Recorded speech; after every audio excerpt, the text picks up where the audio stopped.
Salut à tous chers collègues. Aujourd'hui je vais vous faire une petite vidéo explicative puisque vous êtes nombreux à me poser les questions en commentaire. Est-ce que je peux brancher une batterie lithium sur mon camping-car en lieu et place? Alors on va détailler un petit peu tout ça dans cette vidéo. Je vais vous expliquer les points à vérifier pour savoir si tu peux ou pas le faire. Donc on va parler aussi du coupleur séparateur, le cheminement du coupleur séparateur. Bon, ça va être très simple, hein, on va simplifier les choses, hein, on ne va pas rentrer dans de la technique ultra dure puisque ça servira à rien et ça servira à très peu d'entre vous. Donc on va vraiment faire les choses simplement et je vais essayer de vous apporter cette réponse en fait sur cette question qui revient régulièrement. Est-ce que je peux installer une batterie lithium sur mon camping-car? Pour bien faire, il va te falloir un multimètre. Alors prends un modèle tout basique, hein, ça ne sert à rien d'avoir un truc qui a inventé la science. Hein. Vraiment un truc tout basique. Là, ici, tu vois, on est dans mon local batterie. Alors moi, il n'y a plus rien puisque j'ai pris la décision, en fait, moi sur mon camping-car, je ne fonctionne plus avec une batterie, un convertisseur, etc. Ni un régulateur d'ailleurs. Moi, j'ai plus rien de tout ça.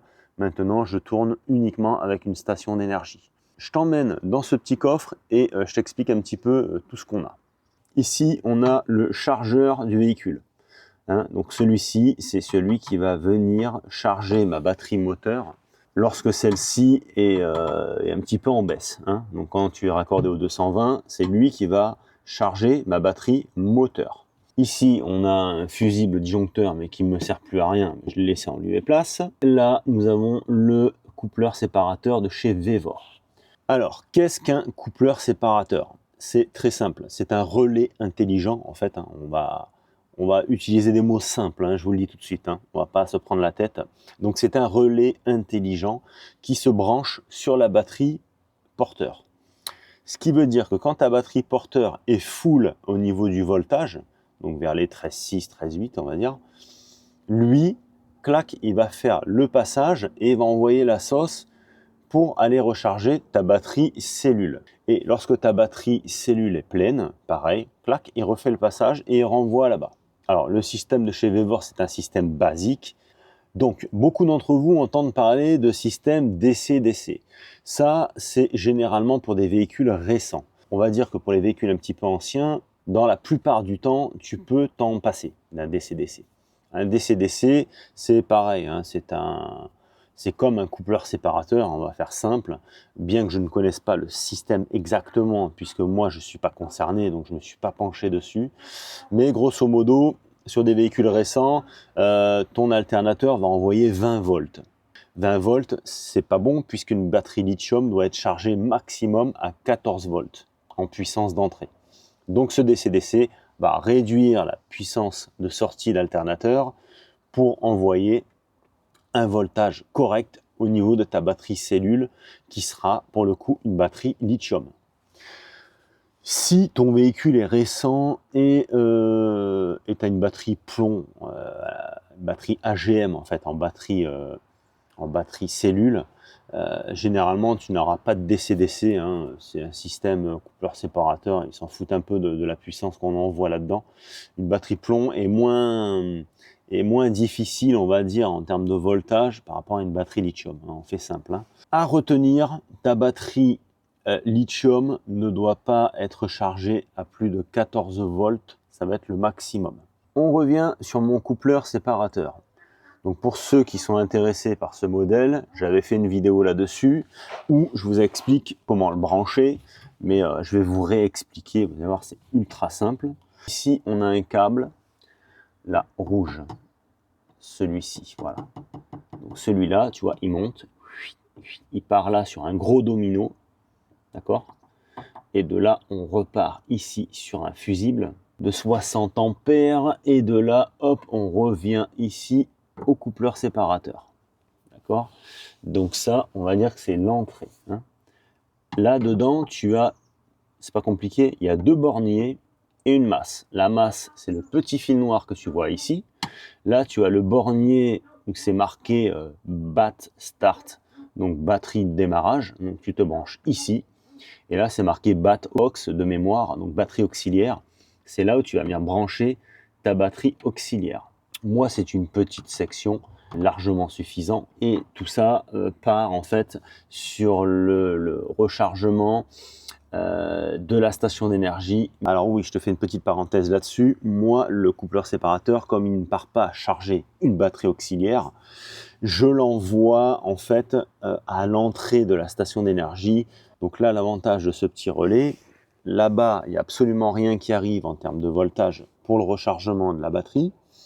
Mais lorsque le véhicule est en route, ça fait le même effet. Ça va venir charger ma station d'énergie à hauteur d'une centaine de watts. Donc j'étais toujours un petit peu indécis en fait sur le système de rechargement allume-cigare pour les grosses stations d'énergie, mais finalement après avoir pris des mesures, je me suis rendu compte que quand même on rechargeait à peu près à hauteur de 100 watts. C'est quand même quelque chose de pas négligeable. Ma station d'énergie actuelle, elle est là, c'est la Fossibot F3600 et je t'invite à rester attentif sur cette chaîne puisque bientôt elle s'en va et il va y avoir une autre station qui va prendre sa place. Je la trouve mieux que celle-ci, évidemment, donc c'est pour ça qu'elle va venir en remplacement et je t'expliquerai tout ça en vidéo, bien entendu, dans très peu de temps. Alors moi, mon plus et moins qui sort du coupleur séparateur, il est ici en attente. Puisque moi, sur la nouvelle station, ça va être du raccordement XT60. C'est pour ça que ce câble est en attente, il faut que je fasse le raccordement. La station d'énergie que voici a trois solutions de rechargement. Rechargement en roulant via le coupleur séparateur qui est arrivé ici en XT60 et qui sera branché au cul de la nouvelle station. Le solaire, ou lorsque tu es branché au 220, rechargement par 220. Si tu as un coupleur séparateur comme le mien, c'est relativement simple. De toute façon, tu ne peux pas te planter et je vais te montrer avec le multimètre comment on vérifie le voltage d'un coupleur séparateur. Pour voir si tu peux brancher une batterie lithium, c'est tout simple. Tu prends un multimètre, tu te mets en voltage. Tu vas venir mesurer en fait ce qui arrive de ta batterie. Donc pour cela, il faudra aussi que tu prennes une masse. Donc moi, une masse, j'en ai une ici. Ma batterie porteur arrive ici. Donc, je prends le moins, hop, je prends le plus, et là, en bas, on voit qu'on est à 13,67 sur le multimètre. Donc ça, c'est bien l'arrivée de ma batterie. Donc là, tu peux pas te planter. Donc ce câble-là, arrivée de batterie, clac, et là, on rentre dans le coupleur séparateur.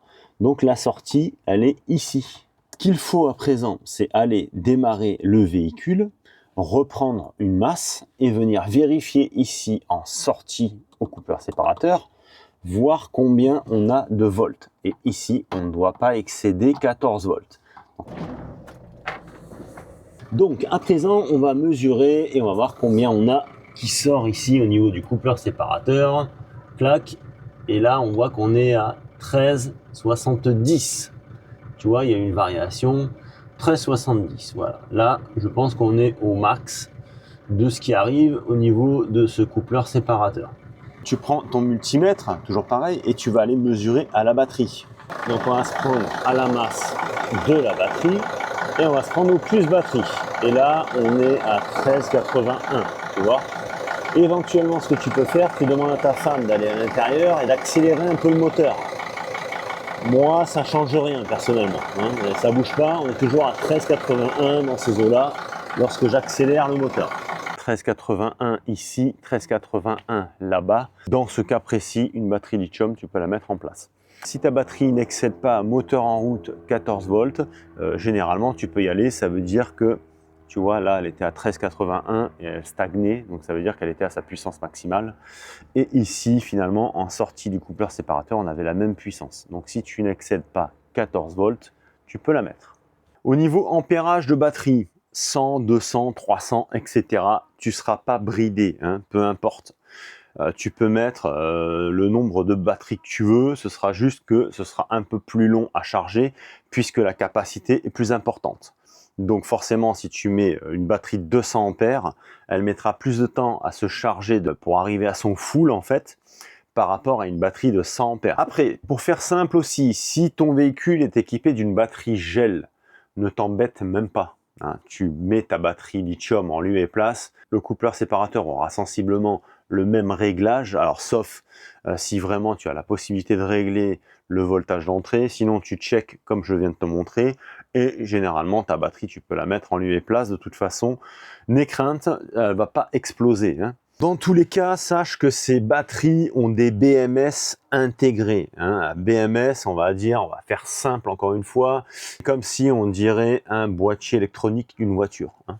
Le boîtier électronique de la voiture, il est là, il gère en fait toute la partie électronique de la voiture. Ben là, le BMS, c'est la même. Donc, même si quand bien même tu lui envoies 20 volts dans la bouche à ta batterie, le BMS fera le job et lui va couper. Par contre, qu'est-ce qui va se passer? Il va faire que ça. Il va couper, rallumer, couper, rallumer, couper, rallumer. Bon, c'est pas terrible. Sauf que là, je pars dans un exemple extrême, hein. Je veux dire par là, si tu avais une batterie gel auparavant et tu mets du lithium, le BMS, lui, va gérer le truc et il n'y a pas de souci, ça fonctionnera. Dans le pire des cas, qu'est-ce que tu risques? Tu risques de ne pas charger ta batterie à 100%. Bon, maintenant avec les batteries Bluetooth, de toute façon, via les applications, tu vas vite te rendre compte si ta batterie est chargée en full ou pas. Après vient la question du régulateur solaire. Alors, généralement, les régulateurs solaires, alors sauf si c'est vraiment un vieux système que tu as, dans ce cas-là, il faudra changer le régulateur.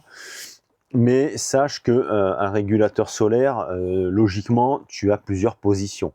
Donc soit tu as une petite encoche avec un tournevis où tu peux sélectionner AGM, gel, lithium, ou alors tu peux rentrer dans l'application si c'est du Victron par exemple, et dans les caractéristiques batterie, là tu peux entrer comme quoi tu as mis une batterie lithium et au moins ce sera calibré pour ta batterie lithium. Si tu n'as pas cette possibilité de réglage, mais qu'auparavant tu avais une batterie gel, eh ben laisse comme ça, hein. Tu branches ta batterie et tu laisses comme ça. Donc coupleur séparateur, régulateur solaire, sache que le gel, on est à peu près sur la même chose. Maintenant, bien entendu, si tu as la possibilité de régler, ben, règle et passe en lithium, ne reste pas en gel, hein, forcément. Ensuite vient la question du chargeur de batterie.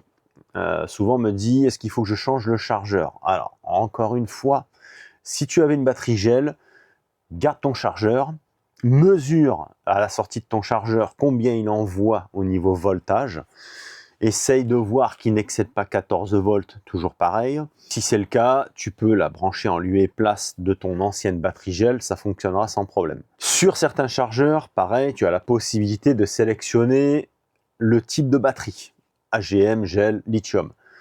Par contre, dans certains cas, tu n'as pas le choix.